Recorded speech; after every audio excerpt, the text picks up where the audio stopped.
Welcome to the Jacksonville Bar Association podcast. My name is Craig Shoup. I'm the Executive Director here at the Jacksonville Bar Association, and we're excited to have you join us today. We're also excited to have our guest, Ashlea Edwards, join us today. Ashlea served as the 2020-2021 Jacksonville Bar Association Young Lawyer Section President and is an associate at Akerman. She focuses her practice on employment litigation and counseling. She represents employers in a variety of matters, including harassment, discrimination, whistleblowing, employee leave and reasonable accommodations, wrongful termination, retaliation, and wage and hour violations. She also defends clients before the Equal Employment Opportunity Commission, the United States Department of Labor, and other administrative agencies. She also advises clients on corporate governance and investigations, policy interpretation and implementation, employment handbooks, and employment-related agreements. She also represents parties in commercial litigation disputes. Before we get started with our program today, I do want to say a special thank you to our Jacksonville Bar Association sponsors. These sponsors include Ameris Bank, Dex Imaging, Dixon Hughes Goodman, Member Benefits, Mulholland Investigation and Computer Forensics, Orange Legal, a Veritex company, Florida Lawyers Mutual Insurance Company, YFast Networks, Charles Van Consulting, CH Mediation, Ullman Wealth Partners, Diamonds Direct, and Scarlett Group. At this time, we do have a quick message from one of our sponsors. Hi, my name is Angela Merritt, and I'm with Dex Imaging. We are a provider of solutions for copiers, printers, scanning solution, document management, and specialize with helping law firms. We've been a long-term partner of the Jacksonville Bar Association and very honored to be able to be a partner with this organization. You can reach me by calling 904-419-0211. Have a great day. We appreciate the support of all of our sponsors of the Jacksonville Bar Association. Well, after all of that, Ashlea, welcome. We're glad you're with us today. I'm happy to be here. Thanks for having me, Craig. Of course. So let's start it off. Tell us a little bit about your childhood and growing up and what made you want to be a lawyer. Well, I guess we can start from the beginning on July 17th, No, I'm just kidding. I actually don't have any lawyers in my family. I'm sure I've told you that before. The law wasn't really on my radar. I think in my first grade yearbook, I wanted to be a singer. At some point, it was all the creative stuff. I wanted to be a singer, a dancer, a painter, you name it. And eventually, I graduated undergrad, and I got a paralegal certificate after that. And I did some work as a paralegal in Louisiana, and then in Texas, where I'm from. And I said, I am doing everything a lawyer would do. I think I want to go to law school. So I applied to law school, and then ultimately, that's what led me to Jacksonville. So tell us about a favorite memory from a case you've been involved in, maybe with you in your paralegal time or as a lawyer or anything you've been involved in. What's a great story from one of those? So my practice has fluctuated. When I was a paralegal, I helped with plaintiff's personal injury work. And then when I became a lawyer, I did broad general commercial litigation. I helped out in bankruptcy cases. I helped out in environmental law cases, appellate cases, and then ultimately, since I've been at Akerman, I really focus on labor and employment matters. But while I was doing some bankruptcy, we represented a creditor in a case here in Jacksonville that was filed where the debtor owned a lot of the Titanic assets. Yes, it was a museum actually in New York that owned some of the Titanic assets. And throughout that case, we got to meet different auctioneers to auction off some of the items that this company owned. And one of the auctioneers that I had met, he flew down, we took him to dinner, and we got into these really great stories with him. And he talked about some of the past cases that he had worked on, one of which was an auction of Princess Diana's items that she had owned. And after that conversation, you could tell I was so excited about it. He gave me a book that commemorated all of the items that he was selling within that auction. So that stands out. I've had a lot of other really interesting cases, but that one in particular really stands out to me. Did you get to see any of the Titanic stuff?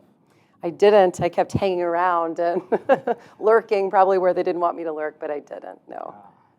So I know we talked about you're right now the immediate past president of our Young Lawyer section. Tell us about your involvement overall with the JaxBar and why you think it's important for lawyers to be part of the Jacksonville Bar Association. As you know, I've gotten to know you and your team here at the JBA over the last few years, and I've been involved pretty much since the beginning of being a lawyer in Jacksonville. I think it's so important. It's really an inherent part of our practice is to be involved and connected to the legal community. And I really got my push when I was starting out by another associate who was there who recognized the importance of being involved. And she drugged me to my first Young Lawyer section event, and I never looked back after that. And I've gotten to meet people, other young lawyers in the community. I've developed mentorships with other older, more experienced attorneys.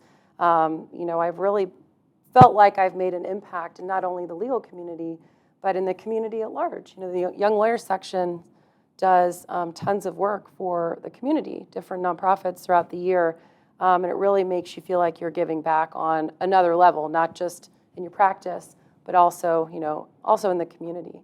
You really get to know a lot of the judges, other lawyers, like I mentioned as well. So what advice, maybe even other than just joining the JaxBar, do you have for new lawyers just graduating law school, or for practitioners who have moved from a different part of the state, maybe and are opening a practice here, or with all of the advances in technology, we're seeing so many more attorneys practicing in all parts of the state through Zoom and other electronic means. What advice would you give them about being here in the Fourth Circuit? Well, Jacksonville I'll say this first. Jacksonville has really become my home. So I'm from Texas, as I mentioned earlier, and when I moved here and I made the decision to stay and practice law here, I really made an effort to get to know the people in the area, get to know the legal community, get to know the attorneys that I work with. Don't be shy. I know as a young lawyer, at least for me, I was taking everything in. I wanted to really, really take everything in, the practice, different styles from the attorneys. And so I really would just encourage you to take it all in, but also be an active participant in your practice and in the Fourth Circuit in the community here. My practice takes me all over the state. I do work all over the country on some occasions, and the Fourth Circuit is very unique, at least for me, in that the style here of a lot of the attorneys is very open. You seem to be able to negotiate well with people while also still advocating zealously for your client, and that's something that I can appreciate a lot. It's more my style. I like to kill them with kindness versus, really, but also still advocating in the way that you need to for your client. So I know that was all over, all over the map. And as it relates, I also am a big member, I also participate a lot in Florida Bar events and sections and the Young Lawyers Division. And it has been my pleasure to advocate for the Fourth Circuit in that capacity as well. I think something we didn't include in your bio that we probably should mention is you are one of our Fourth Circuit representatives to the Young Lawyers Division. Talk to me a little bit about what that role is.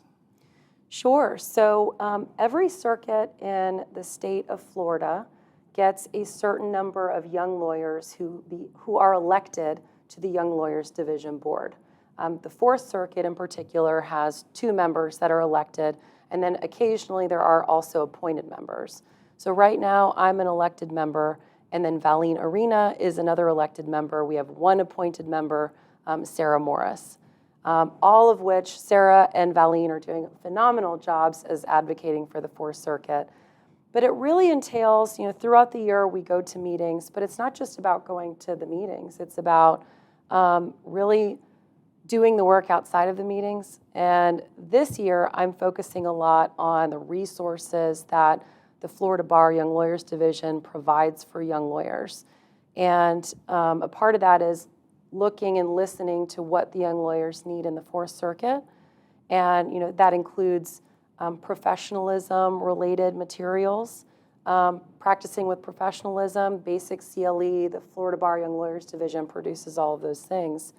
But it's also, throughout the year, there are affiliates who get recognized for their hard work. And a part of our job is to advocate for the Fourth Circuit and the wonderful things that we do for our community, legal and otherwise. And so we get to do that through recommending or nominating lawyers for certain recognition. It's through advocating for our local, not just for the Jacksonville Bar Young Lawyers section, but also for young lawyers in other bar associations locally. So D.W. Perkins Bar, the Jacksonville Women's Lawyers Association. We advocate for all of them. And even if you're not related to a local affiliate, we are the advocates for all young lawyers in the circuit. And so it's really a pleasure to do that. You really get to see the wonderful work that attorneys are doing here in Jacksonville. I know we had on an earlier episode Florida Bar President Mike Tanner, and I know his big push this year is looking at professionalism and professional efforts throughout the state for lawyers. So it sounds like you guys definitely work hand in hand with the regular Florida Bar as well. We are. I'm actually sitting on the special committee that Mike Tanner put together for professionalism. We're looking at a lot of the educational materials, how enforcement of violations of the rules regulating the Florida Bar, how that works. Can we make it more uniform throughout the state? It's been really interesting to work on that from that perspective. And as a young lawyer, it's been interesting, but needed.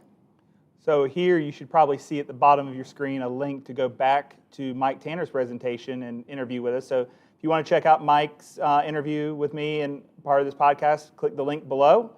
And you can also check out, again, on our YouTube page, this is all for our video subscribers, all of our past episodes as well. So hope you guys will check those out. So one fun question I always enjoy with this is, and I'm a little bit of a foodie myself, what are some of your favorite places to go with your family to have dinner in Jacksonville or North Florida? So I will answer this in two parts. Okay. I already kind of gave you a preview before this. I do have to say my favorite restaurant is my fiance's cooking. I would rather stay at home and eat his cooking any day of the week. We probably fell in love over food. He came over in the first month that we were dating and with a giant pot made a crab boil in our house and poured it all over the table. And while we were sweating and eating this wonderful crab boil food, we were like, all right, you're the one. That's just one piece of evidence of how good of a cook he is. He's very good. Secondly, though, we really do like to support our local restaurants here in Jacksonville, and you never can go wrong with ordering pizza. And so Tony D's, we'll drive all over Jacksonville to find a good pizza at Tony D's. So that's my favorite. Favorite kind of pizza? I'll pretty much eat anything. I like to stick to tradition. Pepperoni's always good, but I'll have Supreme, I'll eat meat lovers, I'll eat veggie pizza. The only one I won't touch is cheese. Just need a little something extra. Need a little something? Okay. Yeah. Well, cheese and garlic. Is that not enough extra? Cheese, garlic, and a ton of red pepper. There you go. There we go. So I know we talked earlier in the episode of all your different areas of practice and what you're doing. Somebody wanted to reach out to you about maybe referring a case to you or a new client, or they have questions about what the young lawyers do, especially at the Florida Bar level, or maybe some past history of the young lawyers section here for the Jacksonville Bar. Tell us, what's the best way for folks to get a hold of you? So please, that's a great point. I am very accessible. I want to help people get acclimated to the legal community here. We actually just swore in one of our newest members of our firm, helped swear him into the Florida Bar today, which was a lot of fun. And this is a very long-winded answer, I apologize. But no, please reach out if you have questions on practice, employment law, anything in general, Jacksonville, please reach out. You can reach out to me via email, but you can also reach out to me via telephone, and that number should also be at the bottom of the screen as well. Great. Well, we thank you for joining us. It's been a great conversation, a fun time getting to know a little more about you and your history and some of those favorite pizzas. We hope everyone has enjoyed our conversation today. If you're interested in being part of this conversation, feel free to reach out to the Jacksonville Bar Association. We'd love to have you as a guest. We look forward to seeing you again soon.